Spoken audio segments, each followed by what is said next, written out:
Magandang araw sa inyong lahat. Kayo ay nakatutok sa 1PH. Sa atin pong programang Usapang Kapa-Ted. Kung saan natin himayin ang mga batas na dapat ninyong malaman bago ang demandahan. Ako ang inyong kapatid, Attorney Ted. At ako naman po ang inyong mapanuring kachika naman na eksena, Chi Bocobo. Napapanood po tayo sa Signal TV Channel 1 at live din po tayo sa 1PH Facebook page at YouTube channel. Kaya sali na po kayo sa Usapan. Hello, Attorney Morning. Hi, morning. Kamusta? Happy Friday. Day, ano na tayo? Day, pang ilan na tayo ng PAR ECQ? Mga 50s na. 50, I think so. I stopped counting. Oo, you stop counting. Have you? minsan hindi ko na alam anong araw eh. Basta alam ko Friday tayo. So sabi ko, sandali, Thursday na pala. Kailangan maghanda. Mabilis ng araw din. Parang if you keep yourself busy, mabilis din yung mga araw eh. No? That's true. Hopefully malapit na tayo dun sa nito, no? Sa pag-flatten ng curve talaga. Oo, sana hopefully at the very least na mag-GCQ man lang ang Metro Manila or Luzon. Sana. Yeah. Diba? So kayo mga kapatid, sana po kayo ay patuloy na keeping safe in your homes. Yan, let's just stay disciplined. Ako for me, let's just stay disciplined. Kung hindi kinakailangan lumabas, wag na lang po.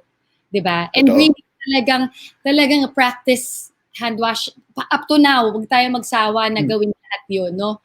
Kahit gumawa tayo ng mga masks na alam mo 'yon, mga do it yourself masks, pwede na 'yun eh. Basta meron ka lang pananggalang dun sa virus.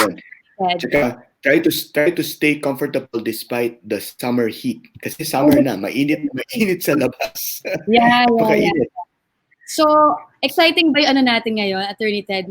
Yung topic natin ngayon? Ang topic natin ngayon ay tungkol sa mga pumasa ng bar. We have two of those who placed in the top 10. We have the number 1 and then we have number 4. We also have two bar passers na kakaiba yung background. Papaliwanag natin mamaya. Ayun. So, but also, advance Happy Mother's Day, Chi. At sa lahat ng mga nanay na nakikinig sa atin. Kasi Sunday ang Mother's Day. Actually, hindi pa pala tomorrow. Sunday. So, one day more. Sunday. Kasi, yes. Dalawang tubig na lang, Mother's Day na po. Kaya, binabati natin ang ating mga momshies na nanonood. Yes. Mamaya That's true. natin, Attorney Ted, ang mga isyong pumapalibot din sa pagbubukas ng klase, no? Sa Agosto. Yes, that's right. Oo, kaya manatili po kayo nakatutok lang mga kapatid. Marami tayong pag-uusapan. At yun nga, exciting, makakausap natin ang ilan sa ating mga bar passers. Ayan. Parang naging tradisyon na natin yun. Oo, tradisyon na natin yan eh. Balikan natin, Attorney Ted, ang ilang mga balita sa linggong ito. So, unang-una nagpetisyon ang broadcast network na ABS-CBN sa Korte Suprema na sila'y mabigyan ng temporary restraining order laban sa kautusan ng National Telecommunications Commission na nagpapatigil ng kanilang operasyon. Sa 46 na pahinang petition for certiorari and prohibition, hiniling ng network na ibasura ang cease and desist order na inihain noong May 5 at magdeklara ng permanent injunction laban sa implementasyon ng kautusan sa kanila. Maalala po nung Martes, tumigil ang broadcast ng ABS-CBN sa telebisyon at maging sa radyo sa DZMM at MOR. Binigyan po ng NTC ang ABS-CBN ng 10 araw mula sa pagkakakuha ng order na dated May 5 para po tumugon. Hindi bababa sa 11 panukalang batas na layong mabigyan ng bagong prangkisa ang ABS-CBN ang nakabinbin sa Kamara mula noon pang 2019. Ngunit kinwestiyon ng ilang mambabatas ang cease and desist order ng NTC matapos nitong sabihin na magbibigay sila ng provisional authority. So mga kapatid, ipapaliwanag sa atin ni Attorney Ted ang legal na aspeto ng isyong ito sa ating pong segment na Ano Kamote?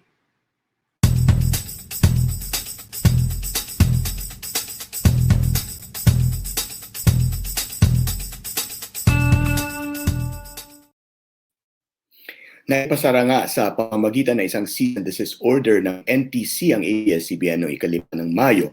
Nag-ani ito ng kontrobersiya at puna dahil habang ang inihain ng NTC ang kanilang utos, ay kasalukuyang pinag-uusapan ng mababang kapuluhan ng Kongreso ang mga inihaing panukalang batas na maggawad ng kisa sa ABS-CBN. Dahil formal na naghain ng petisyon ng ABS-CBN laban sa utos ng NTC, hindi natin maaaring pag-usapan ang merito ng petisyon nito. Kundi, pag-usapan natin ngayon ang tatlong mahalagang bagay o tatlong mahalagang tanong na dapat malaman tungkol sa isyong ito na inihain sa Korte Suprema. Una, sino ba ang tanging maaring maggawad ng prangkisa upang maipatakbo ang isang tanggapan ng telebisyon at radyo katulad ng ABS-CBN at DCMM? Sa ilalim ng saligang batas, ito ay isang natatanging kapangyarihan ng Kongreso. Ito ay nakasaad sa Article 12, Section 11 ng saligang batas na nakikita niyo sa inyong mga screen.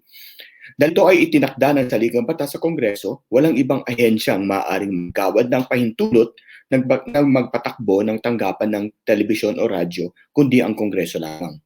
Ang prangkisa ng ABS-CBN ay nawalan ng bisa noong ika-4 ng Mayo ng taong ito.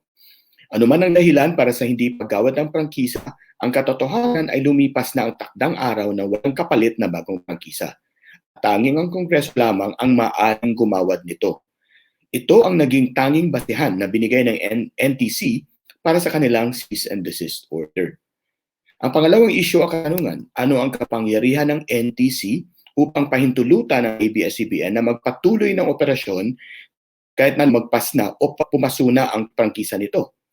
Ayon sa NTC, maaari silang maggawad ng pansamantalang pahintulot o tinatawag na provisional authorization o provisional authority upang pahintulutan ng isang tanggapan ng media katulad ng ABS-CBN na magtuloy habang pinag-uusapan sa Kongreso ang isyu ng prangkisa nito.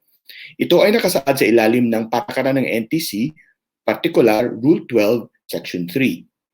Nagpahayag ang NTC sa maraming pagkakataon at kahit nasa harapan ng Senado ay nag-issue sila ng pansamantalang pahintulot o provisional authorization sa iba't ibang tanggapan ng media na pasuna ang prangkisa. Ngunit may nakabinbin na aplikasyon para sa bagong prangkisa sa Kongreso. Ito ay nakabatay sa nakagawian na o tradisyon na ng NTC. Ito rin ay hindi maipagkaila. Ang sitwasyon ng ABS-CBN ay kapareho ng sitwasyon ng maraming tanggapan ng media na nabigyan ng pansamantalang pahintulot o provisional authorization habang pinag-uusapan sa Kongreso ang kanilang bagong prangkisa. Ngunit iba ang naging pagtrato ng NTC sa ABS-CBN. Hindi sila binigyan ng PA, Provisional Authority, bagaman ito ay nasa parehong kalayan ng ibang tanggapan ng media. Maaring magkaroon ng argumento ang ABS-CBN na yata may diskriminasyon.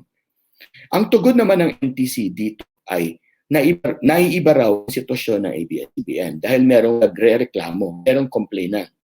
Ngunit kapag tingnan natin ang cease and desist order na inihain laban sa ABS-CBN, makikita natin na ang NTC mismo ang siyang tumatayong complainant. Malamang ay pag-uusapan sa Korte Suprema ang isyong ito at kung anong implikasyon nitong pagiging complainant ng NTC sa cease and desist order. Pangatlo, anong papel ng kagawaran ng katarungan o ang Department of Justice at ng Solicitor General sa issue ng paggawad ng prangkisa ng ABS-CBN on cease and desist order ng NTC? Walang ginagampan ng tungkulin ang kagawaran ng katarungan o DOJ o ang Secretary of Justice at ang Solicitor General sa gawa ng NTC. Hindi sakop ng DOJ ang NTC, hindi rin sakop ng OSG ang NTC. Ngunit sa pagkakataong ito, nagkaroon ng kakaibang sitwasyon ang dalawang tanggapan sa issue ng pagpapatuloy ng ABS-CBN. Magkasalungat ang kanilang opinyon. Ang Secretary of Justice na siyang pinunong ng kagawaran ng katarungan ay ang kinikilalang abogado ng gobyerno. Hindi abogado ng administrasyon, abogado ng buong gobyerno. Siya ang may kapangyarihan at tungkuling magbigay ng payong legal sa iba't ibang ahensya ng pamahalaan patungkol sa pagpapaganap nila ng kanilang mga tungkulin. May timbang ang payo ng kalihim ng kagawaran ng katarungan sa kadahilanang ito ang may takdang kapangyarihan magbigay ng payong legal. Ang Solicitor General naman ay kinikilalang abogado ng Republika. Hindi ng gobyerno ng administrasyon, abogado ng Republika. Kasama sa Republika ang taong bayan at hindi lamang ang namumuno sa pamahalaan. Kung kaya't ang isang bansag sa Solicitor General ay ang tinatawag na Tribune of the People. Dahil ito ay may tungkulin na pumanig sa taong bayan sa usaping legal kapag sa pananaw niya ay mas makakabuti na pangkalahatan ang posisyon na yon. Hindi tungkulin ng Solicitor General na magbigay ng payong legal sa mga ahensya ng pamahalaan. Dito ay kapangyarihan ng kalihim ng kagawaran ng katarungan. Bakit mahalagang malaman ang pagkaiba ng dalawa? Dahil tila ang sinunod ng NTC ay ang Solicitor General na walang tungkuling magbigay ng payong legal at hindi ang kalihim ng kagawaran ng katarungan na siyang tinatakdang tagapayo sa NTC. May timbang ba ito sa pagpapasya ng Korte Suprema sa petisyon ng ABS-CBN laban sa NTC? Antabayan natin kung anong gagawin ng Korte Suprema sa mga isyong ito na inihain ng ABS-CBN sa kanilang petisyon. Maraming salamat po. At tulad ng binanggit natin kanina nung simula ng programa, meron inibita ngayong araw, no, na ilan sa mga ating mga bagong abogado. Kaya makakasama po natin ang ilan sa mga nag-top ng bar exams at nanguna o ang top-notcher natin, di ba? Girl Power Attorney Ted, si May Dayan Agosto ng University of Santo Tomas, Legazpi City. Of course, makakasama rin po natin si Father Abundio Bacatan ng St. Louis College of San Fernando, La Union.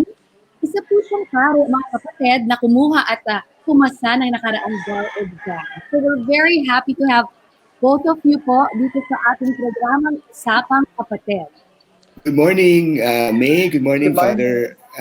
Ano po ba ang nickname niyo, Father? Father Bonnie po. Father Bonnie. Bonnie.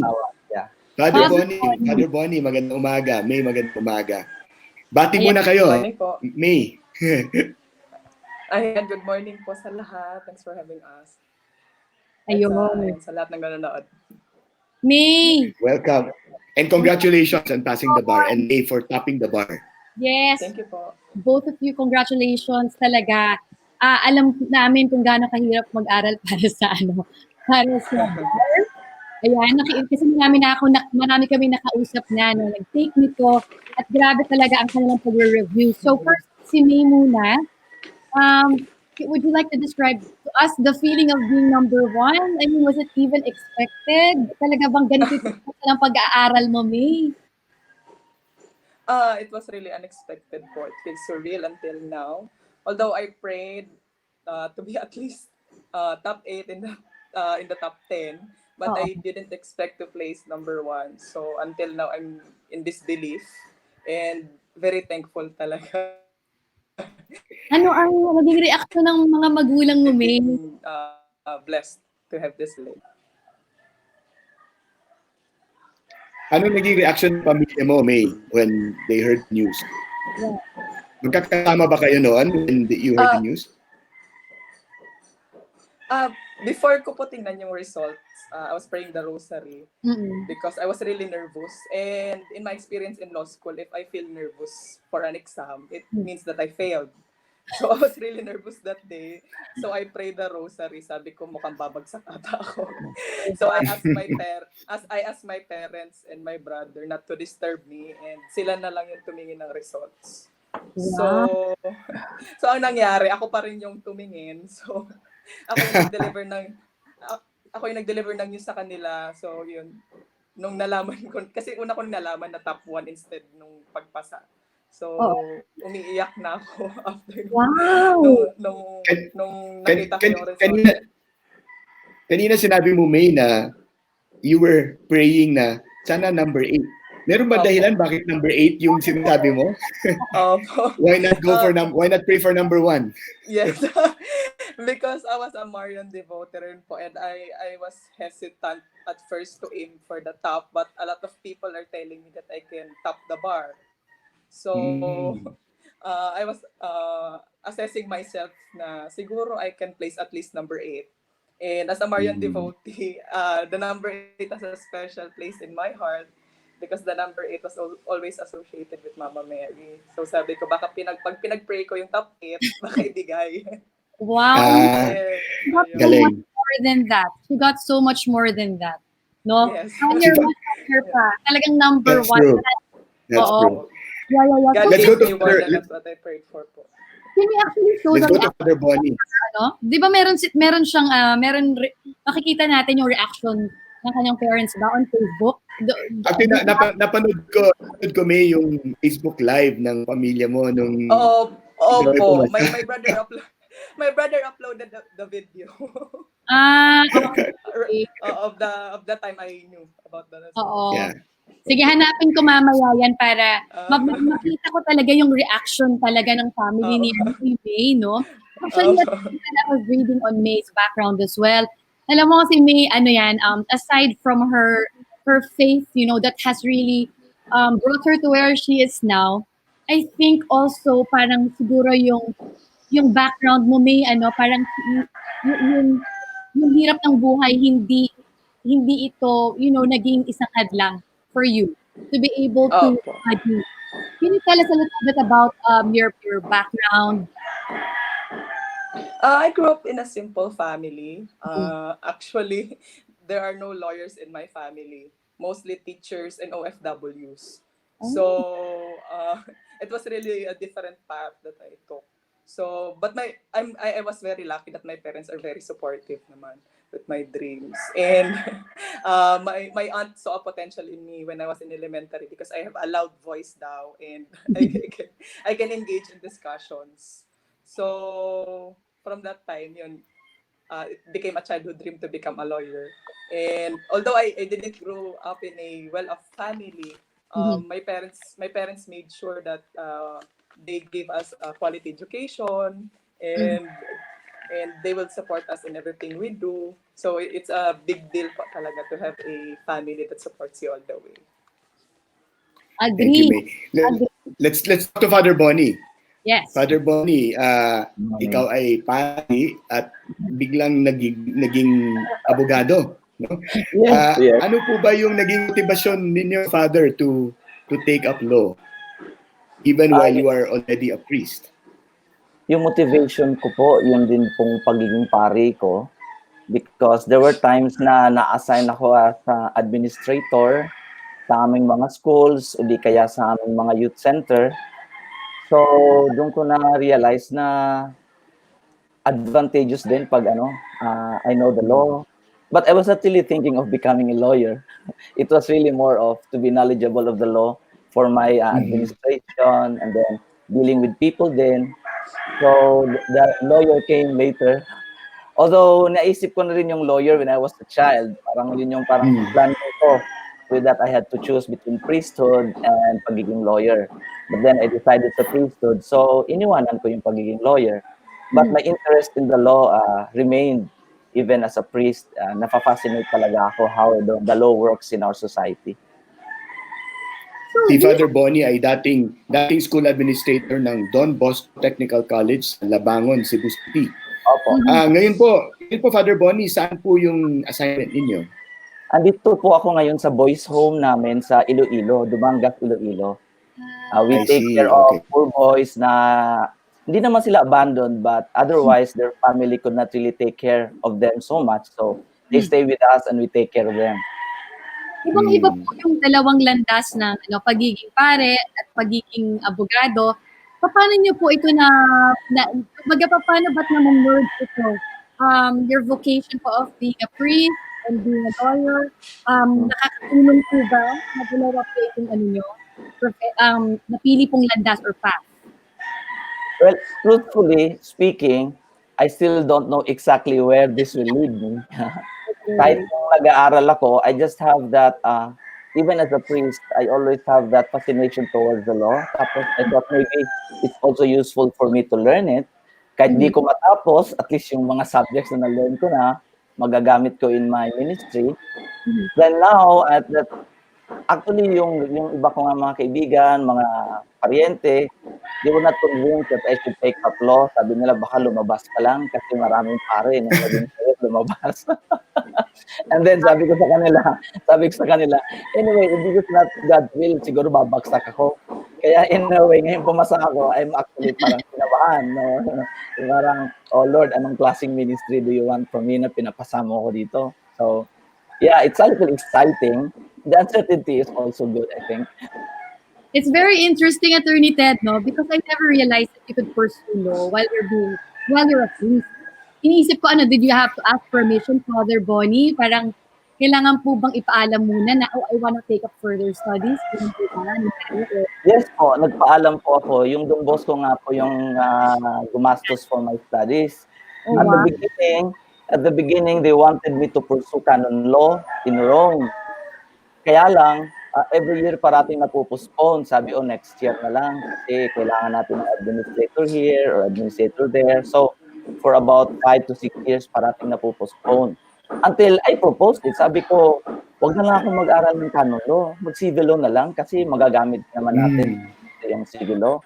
Okay naman yung superior ko, so nag-enroll ako kagad. Okay. That's a good development. Actually, si Father Bonnie and si Dayan, no, were both basically working students. Tama ba, Dayan? I understand you're also a CPA.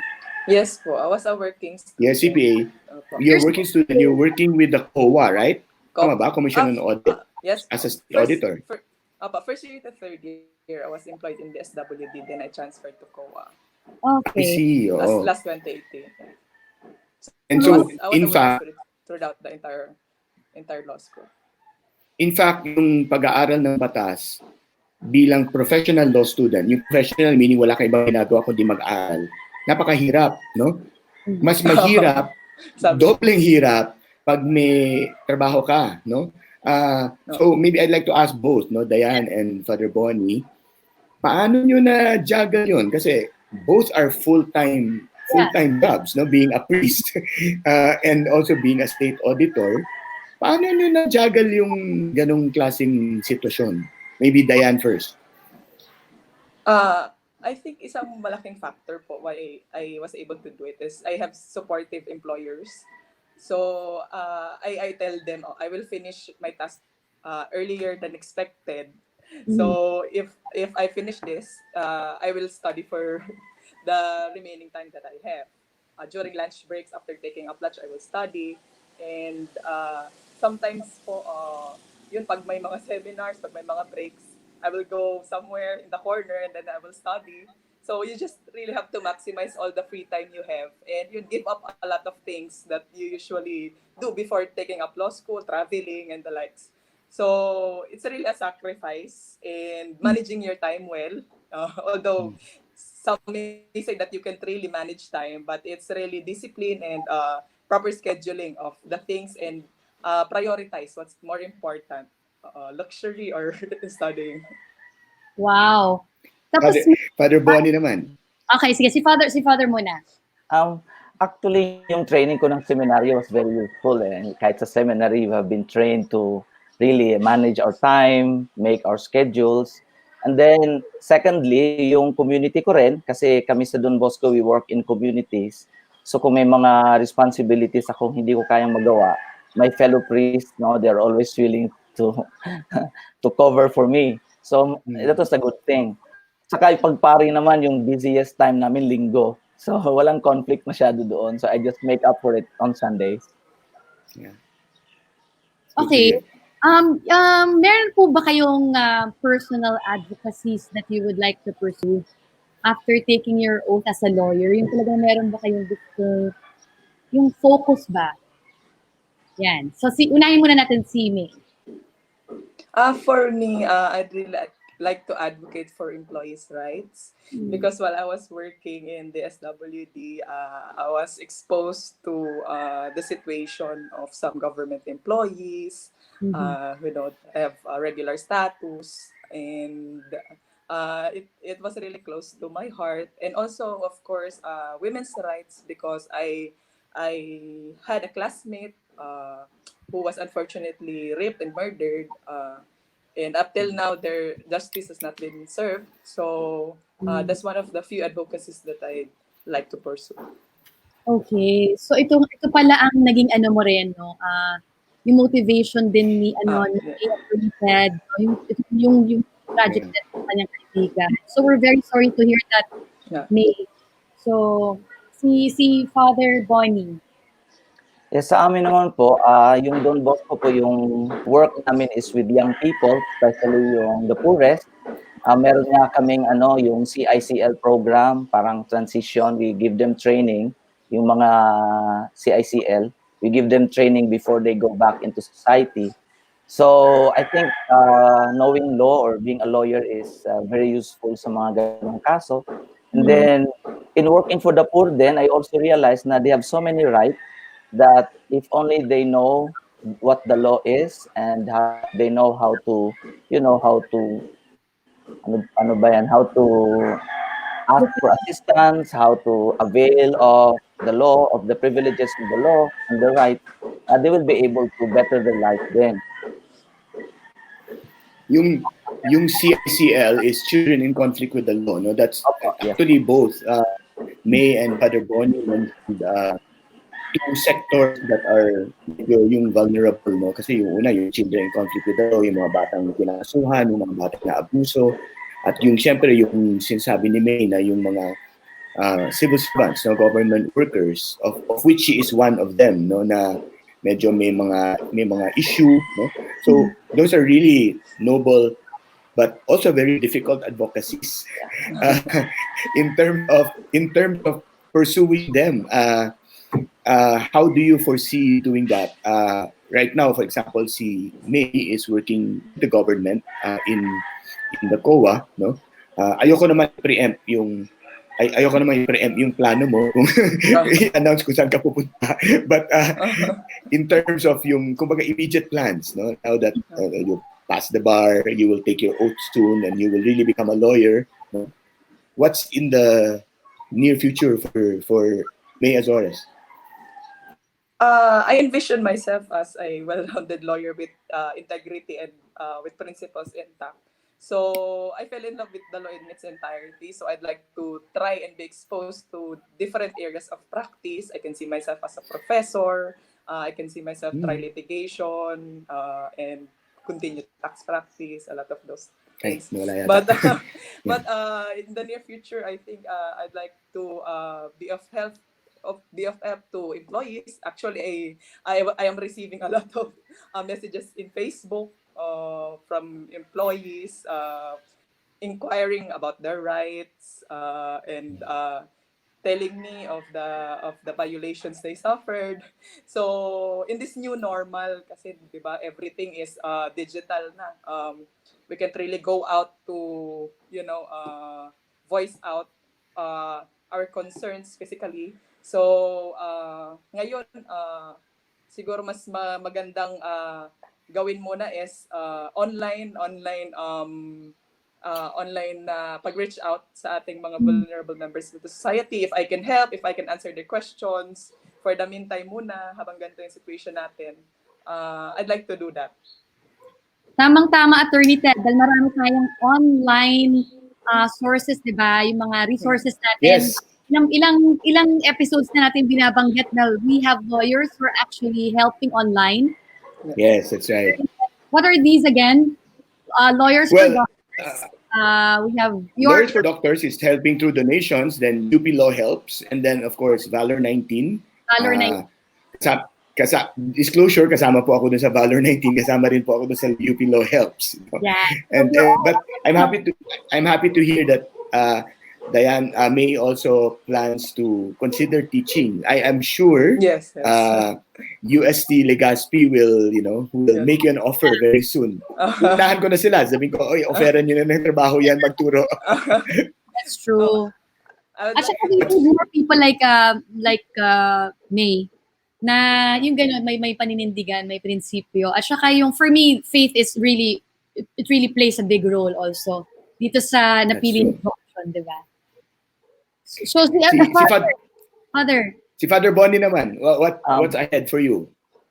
I think what's immediately ahead of me in terms of the legal practice is to assist all our Don Bosco settings, our Don Bosco apostolate, kasi most of them, I think 80% of them, they really work with the poor, and already sila nga may mga tinatanong na sa akin minsan.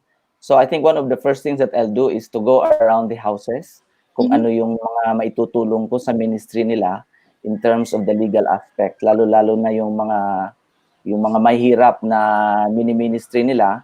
So that would be one of the most immediate things, other than the administrative things, which will obviously will also come. Ayun. Meron kayong few words to those who are aspiring to be lawyers, even those who are already practicing their own professions? Meron ba kayong advice for everyone? We'll start with Father Bonnie, then we'll end with me. Yeah.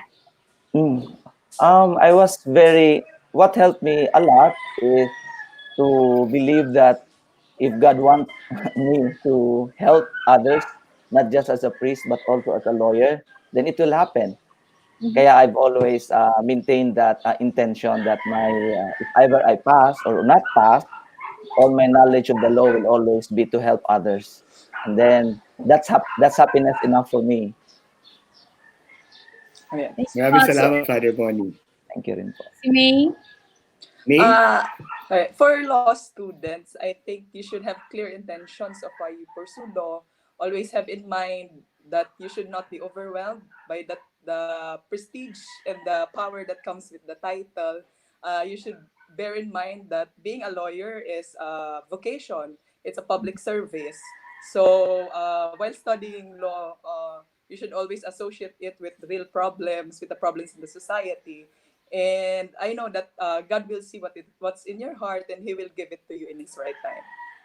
Thank you so much, May. Thank you very much, May. And both Thank you. both of them, no? Si May and si Father Bonnie, of course, Father Bonnie being a priest, but May also showing that faith plays a very important part in her formation, in her character. So I'd like to thank you, very inspiring. In fact, there are many people apparently who have been inspired by your stories on Facebook. They are congratulating the two of you. May mga na-inspire yata kasi may nagtatanong kung pwede daw mag-apply sa law school. So, para dun sa gusto mag-apply sa law school, kanya-kanya pong requirement ang bawat law school. Pero meron po tayong tinatawag na PhilSat, although temporarily mukhang nakasuspend yun. Pero bawat law school ay may kanya-kanya requirement. No? So, maaari naman yung tingnan yun sa mga websites ng law school kung saan nyo gustong pumunta at kung nasan kayo. But I think this was a very inspiring conversation with Father Bonnie Batacan of St. Louis College of San Fernando Union, and of course our Earn of Art 2019 top notcher, May Diana Torres of UST Legazpi City. So gusto namin kayo salamatan and congratulate you again for passing the bar. Oath taking will come soon. I understand, and that's when you become real lawyers. And but even then, I'd like to welcome you already to the profession. Maraming salamat, Attorney. Yeah, buhay kayo. God bless. Buhay. Thank you. Yeah. Attorney Ted, na-inspire ako ha. Na-inspire ako. Diba? Lalo na naman ako na-inspire. Pero grabe Pwede naman ba talaga? Oo, pero grabe talaga yung ano niya, no? Yung I want to be top 8. Pero top 1 siya. Oh, very specific. Very specific. May number siya talagang hiningi. So magbabalik po ang Usapang Kapa-Ted. So sana na-inspire kayo lahat doon. Marami pa po tayo pag-uusapan sa pagbabalik namin.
Welcome back sa Usapang Kapa-Ted. Napapanood po tayo mga kapatid sa Signal TV Channel 1. Live din po tayo ngayon sa 1PH Facebook page at YouTube channel. Kaya binabati natin ang ating mga taga-subaybay, mga nanonood.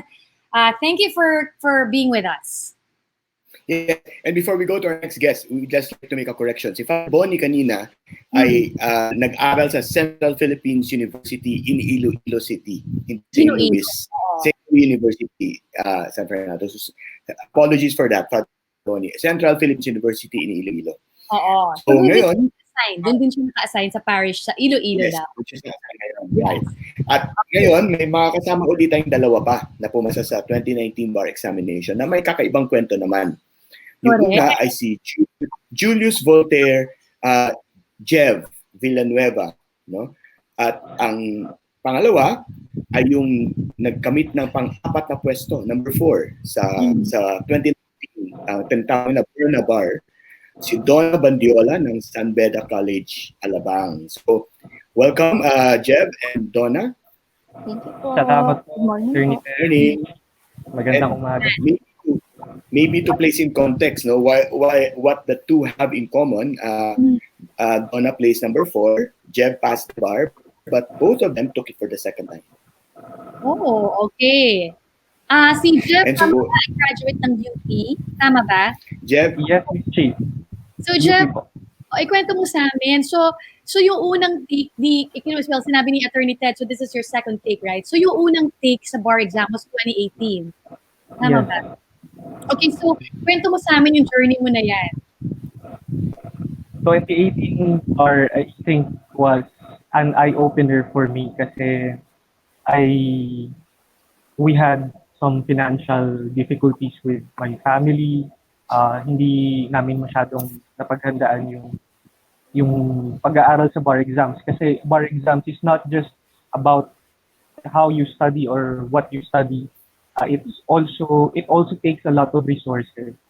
And so siguro nagulat kami, and that I think is one of the factors why I did not make it in last year's bar exams. But thankfully, nitong 2019 bar, the UP College of Law has been very generous kasi they offered for the first time a bar scholarship for deserving students.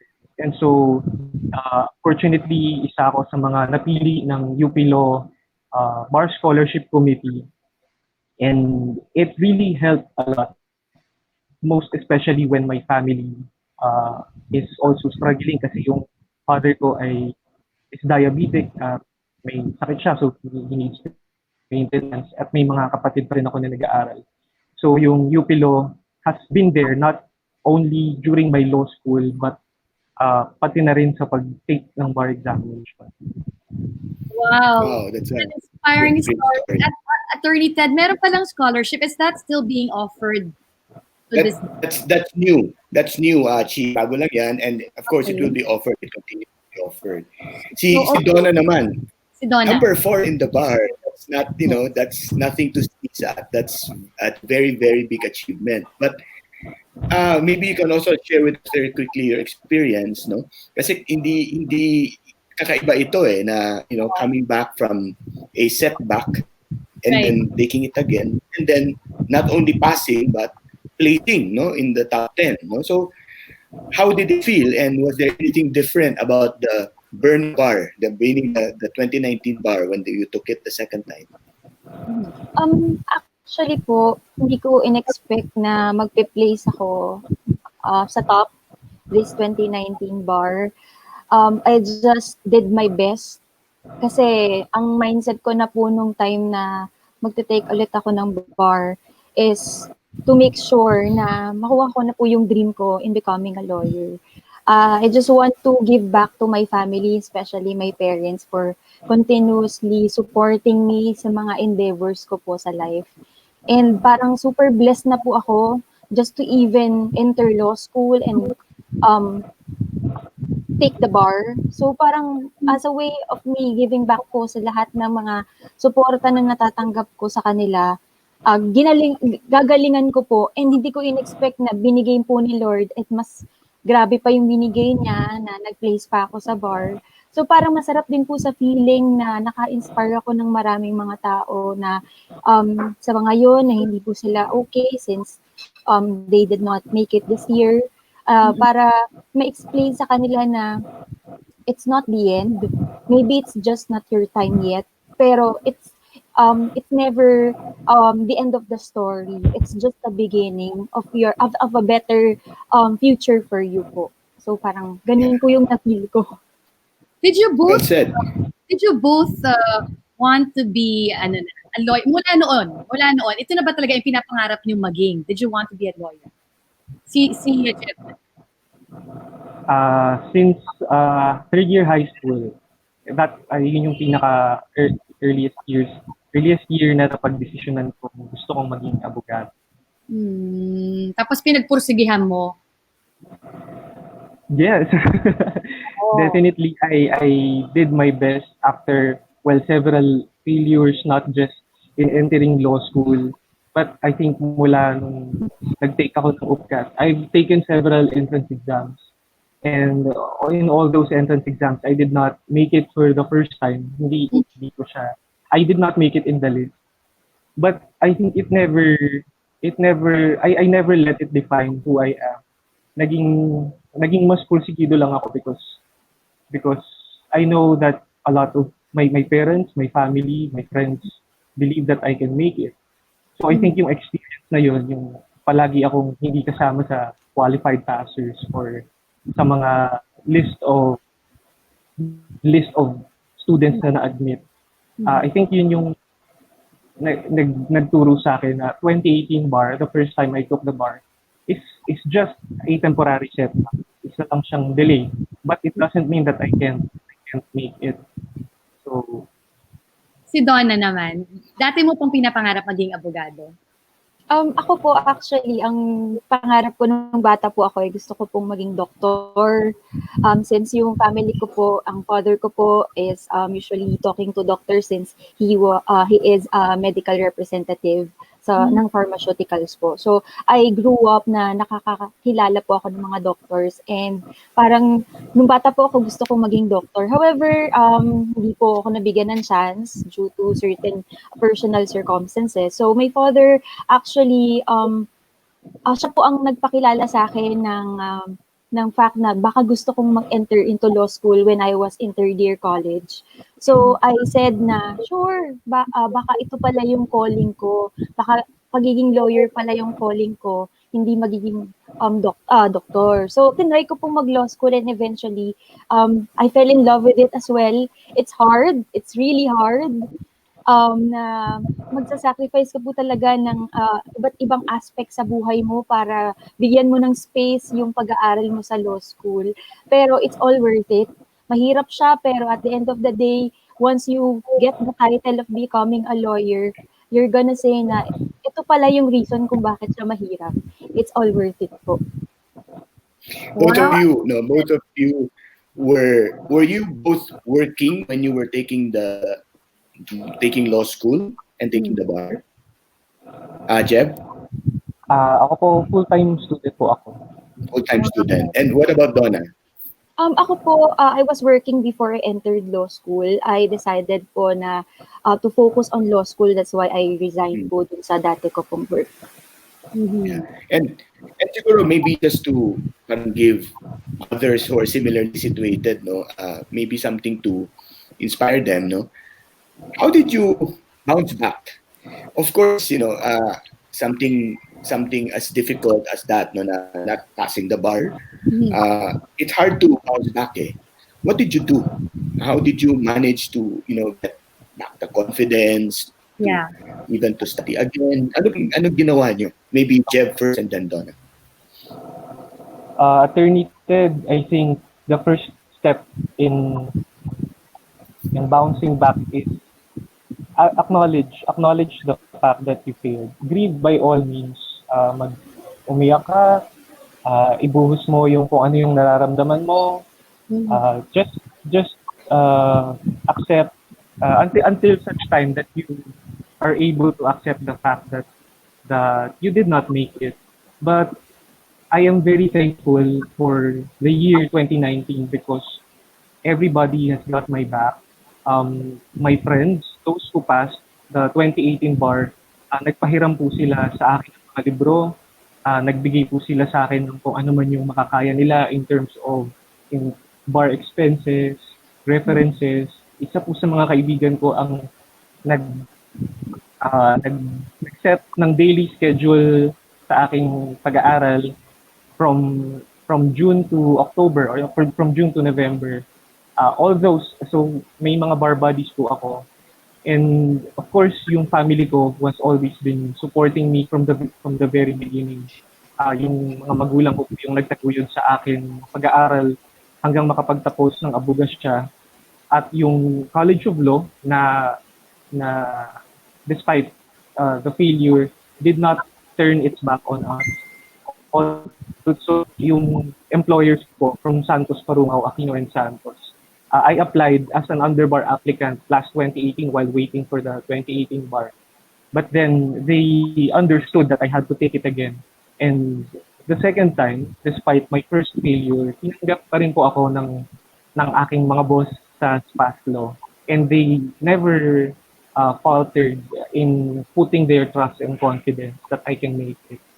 Jeff, congratulations again. We are so happy to hear your inspiring story. Si Donna, a few words of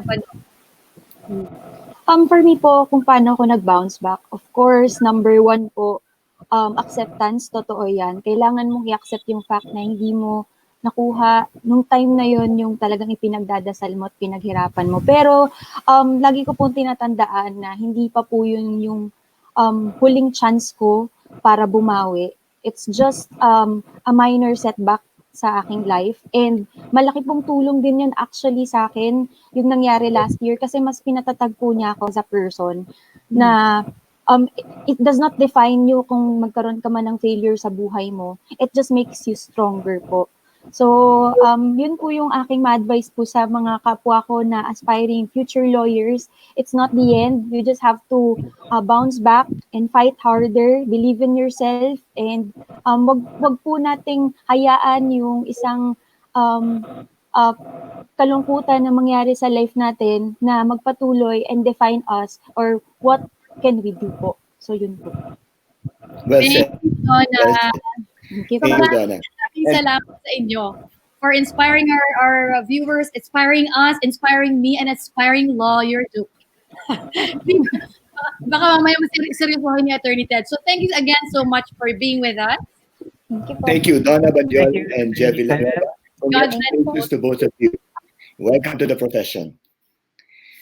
Kailan mo kaya ako masasabihan yan, Attorney Ted, welcome to the profession, di ba? Lapit na. Mag-law ka na kasi.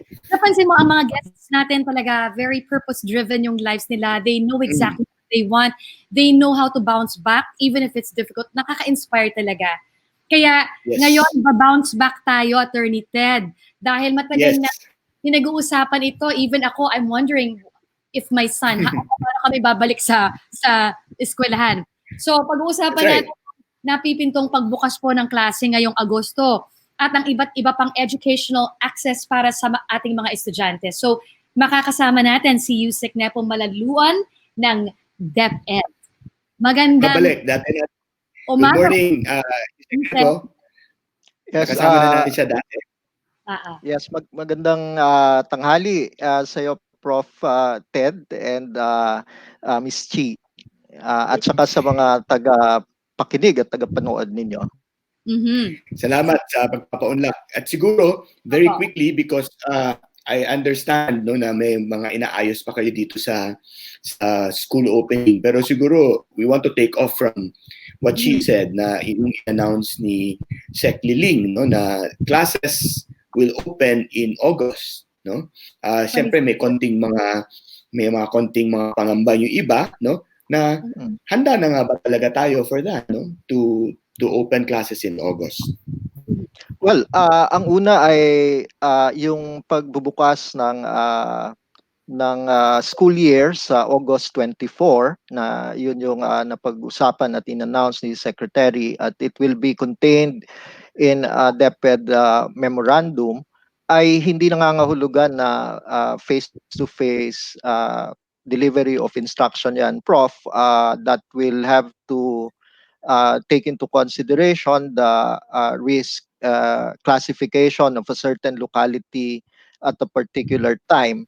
And so this is going to be an extraordinary school year where distance learning will be a key component of the delivery of instruction. And when we say also that it will involve a big portion of distance learning, hindi rin nangangahulugan ito na sa online lamang dahil may limitasyon din yan, malaking limitasyon yan. Uh, Kaya nga inatras natin to August 24 ay para mabigyan ng sapat na panahon ng paghahanda ang Department of Education both at the central office and at the field units. And mahaba ngayon yung aming Oplan Balik Eskwela, magmumula yan sa June 1 all the way to August 29. And ibig sabihin, this is the probably the most hectic and busiest time for the department to make this preparations. But just to note that ang framework kasi ni Secretary Briones dito uh, sa edukasyon natin, sa basic education in time of COVID, ay unang-una, syempre, hindi natin pwedeng i-compromise yung kaligtasan at kalusugan at kapakanan ng lahat nating mag-aaral, mga guro at saka mga kawani ng Department of Education. Pero hindi rin naman nangangahulugan na ihihinto natin totally ang education and just wait for things to go normal, because from all indications the full containment nitong COVID-19 is not going to come medyo matagal pa. We are able to slow it down, yung what is said na flattening the curve, but it is becoming also very difficult to imagine that we will all forever be on enhanced community quarantine. And while we are on enhanced community quarantine, ang mga bata natin ay mga mag-aaral ay hindi mabibigyan ng anumang forma ng pagkatuto at pag-aaral. So yun ang hamon.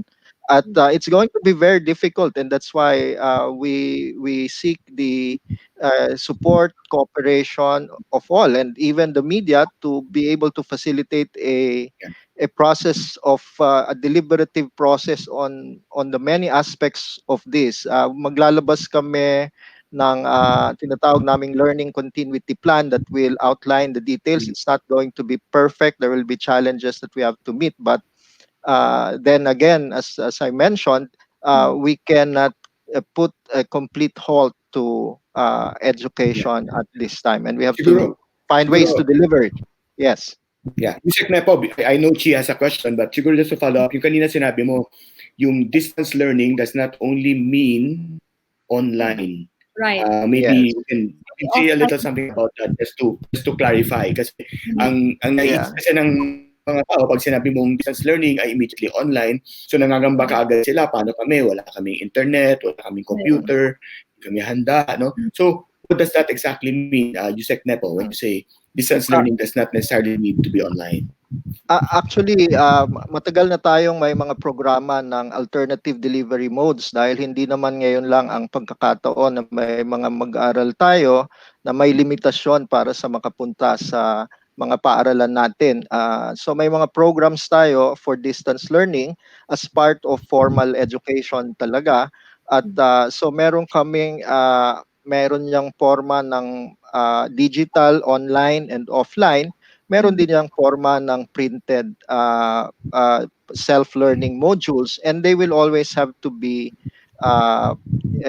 supervised by a teacher, even remotely, and with, for example, a component of face-to-face, but not all the time.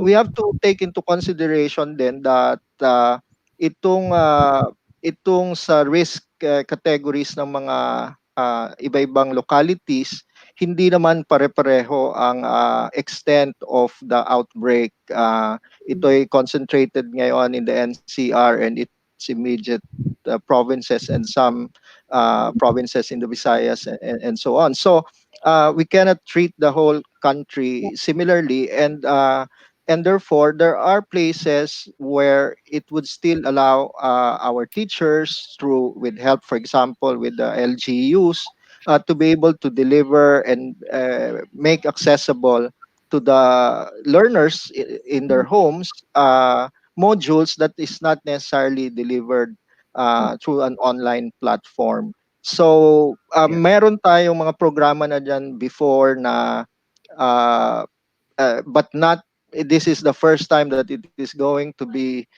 deployed in a massive scale as we foresee it when schools open in August 24. So Yusek, you mentioned that iba-iba nga po yung sitwasyon ng iba't ibang paaralan, iba't ibang lugar sa Pilipinas. So will the schools be allowed to implement their unique set of guidelines according to their situation? For example po, may isang school, papayagan po ba sila na for example, 2 to 3 times a week lang yung pasok and Yes. the rest are for homeschooling or take-home studies? Oo. Yung sa learning continuity plan na halos tinatapos namin. In fact, we're wrapping it up already. May ilang mga components ito. Ang isang component dito ay yung pag-compress ng curriculum natin, ng K-12 curriculum from about 10,000 learning competencies across subject areas from kindergarten to grade 12. And our curriculum and instruction was able to reduce it or trim it down to what we call yung most essential learning competencies to about just over 4,000. So it's almost a 60% reduction. And this is not just being done as a result of COVID, but also already a product of a curriculum review that has made the findings about congestion. So we will be able to really be to give focus to the most essential learning competencies. And then the other component of that is itong pag inventory namin ng available learning resources mapped against those learning competencies in various forms, both printed on digital that can be deployed either online or offline. And of course, we have to scale up the production of this. Uh, uh, Prioritizing yung readily available content that we have. We dito sa ating pag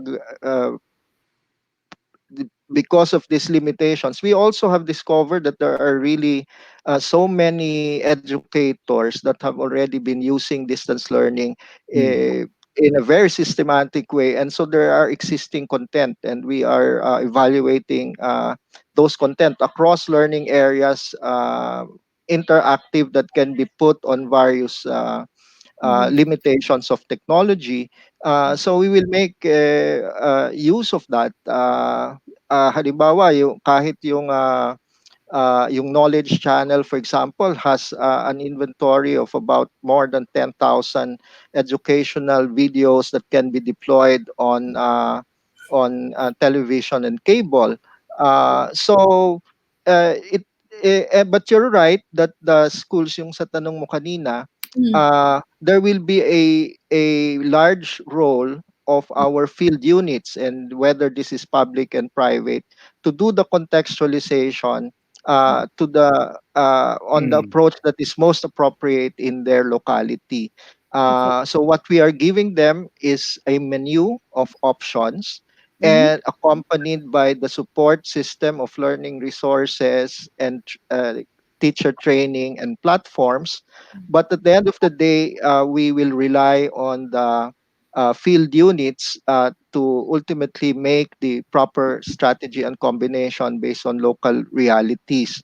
And I think we have very much faith in our field units dahil itong mga to ay hasang-hasa sa resilience and being able to make the necessary adjustments to fulfill their responsibilities, whether it's in elections, whether Yeah. it's in disaster area. And we have a working governance mechanism that allows us to supervise and coordinate from the highest level at the central office to the remotest school. So we are relying on that governance infrastructure of the Department of Education to enable us to meet the challenge of this time. And I think this is also a compelling opportunity for us to deploy innovations and technologies in a broader scale that before we were just trying to imagine for the future, but now we have no choice but to deploy this. And I think this will Yeah. serve us well in the when things normalize also. Okay. We don't have time anymore, Yusek Nepo. Mukhang mahaba-haba pang kwentuhan ito. So maybe once the implementation structures are in place, maybe we can again have you back to have a more detailed discussion of the school opening. I'd like to thank you, Yusek Yeah. Nepo Malaluan of the Department of Education. Akala Magandang ko tanghali po. akala ko love life yung pinag-uusapan kanina ng mga guests nyo eh. Kasi mga about second chances and ano. Hindi So, naman. Pang February po yun. pag Thank you, February, thank you, okay. Yusek. Yes, Correct. magandang tanghali sa inyo. Thank you so much for joining us. Love life pala. And, pero February, sigurado ko, meron tayong ano dyan, Attorney Ted. Feature about Bouncing that. back? Bouncing back? Sige, wala na tayong oras. Anong plano natin for the following days? So, basta abangan nyo lang po kami dahil kami ay mananatili online with you. Diba? Yes. Ted? Yes, that's right. We will continue to be here. So, abangan po ninyo kami sa next Friday, 11 to 12. So, dito po nagtatapos ang ating programa. Sana meron kayong napulot na helpful tips at bagong kaalaman at inspirasyon sa isang oras ng usapan. Muli ako ang inyong kapatid, Attorney Ted Te. At ako naman po ang inyong mapanuring kachika anuman na eksena, Chi Bokobo. So, magbabalik ang Usapang Kapatid dito lang sa 1PH next Friday. Kami ang boses Ni ang boses ng kakaisang Pilipinas. Bye. God bless you. Bye. God bless.